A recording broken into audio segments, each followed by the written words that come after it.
ഭജന എന്നതിലുപരി ഇത്രയും ഭക്തിസാന്ദ്രമായ ഒരു സത്സംഗം എന്നാണ് ഞാൻ ഇതിനെ വിശേഷിപ്പിക്കാൻ ആഗ്രഹിക്കുന്നത്.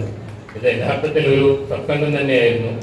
ഇവിടെ ഇരിക്കുന്ന എല്ലാ ഭക്തരുടെയും മനസ്സിൽ ഭക്തിയുടെ നിറദീപങ്ങൾ എല്ലാവരുടെ മനസ്സിലും തെളിയിക്കാൻ വൈജയന്തി ഭജൻസിന് കഴിഞ്ഞു എന്നുള്ളത് നിസ്സംശയം പറയാം.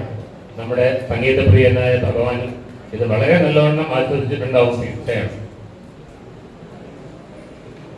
ഇനിയും ഇതിലും വലിയ നല്ല അവസരങ്ങൾ ഡൽഹിയിലും ഡൽഹിക്ക് പുറത്തും ലോകമെമ്പാടും വൈജയന്തി ഭജൻസ് ഉണ്ടാവട്ടെ എന്ന് ആത്മാർത്ഥമായിട്ട് പ്രാർത്ഥിക്കുകയാണ്. അതിനുള്ള ടാലന്റ്, അതൊരു ഭാഗം ഭക്തി അത് അവരുടെ മനസ്സിലുണ്ട്. അത് നമ്മളെല്ലാവരും ഇപ്പൊ നേരിട്ട് കണ്ടതാണ്.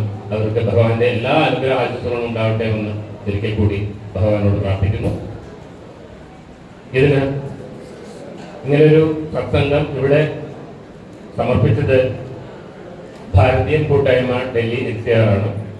ഭാരതീയൻ കൂട്ടായ്മയ്ക്ക് അമ്പലത്തിന്റെ കമ്മിറ്റിയുടെ പേരിൽ ഞങ്ങൾ നന്ദി അറിയിക്കുകയാണ്.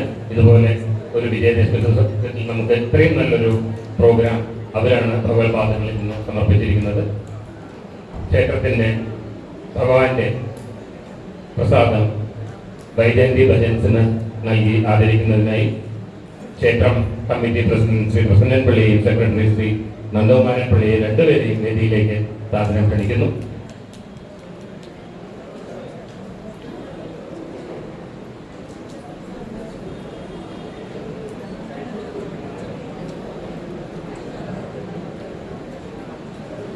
നമുക്ക് എല്ലാവർക്കും ചേർന്ന് നല്ലൊരു ശരണം വിളി അവർക്ക്.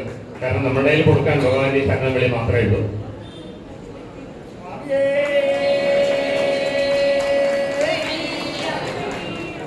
നമ്മൾ കൊളോക്കിലായിട്ട് പറയും മുറ്റത്തെ മുല്ലയ്ക്ക് മണമില്ല. അത് വളരെയധികം മണമുള്ള മുറ്റത്തെ മുല്ലയാണ് നമ്മുടെ. അതും കൂടെ ഈ സമയത്ത് ഞാൻ പറയാൻ ആഗ്രഹിക്കുന്നു. സ്വാമി ശരണമയ്യപ്പ. ഇന്നത്തെ ഈ ഭജന സന്ധ്യ ഭഗവത്പാദങ്ങൾ സമർപ്പിച്ചിരിക്കുന്നത് ഭാരതീയൻ കൂട്ടായ്മ ഡൽഹി NCR ആണ്.